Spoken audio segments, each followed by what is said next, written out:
Хәерле көн, хөрмәтле дуслар. Хәзер мин һеҙгә башҡарасаҡ көйөм Ҡаһарман кантон Ҡыуатов тураһында. Ҡаһарман кантон 9-нсы кантон башлығы була, 1812 йылғы Ватан һуғышында ҡатнаша.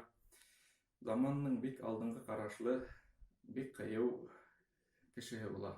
Әммә шуға ҡарамаҫтан, тарихта Ҡаһарман кантонға бәйле шаян, көлкөлө йыр халыҡ ижадында тороп ҡалған.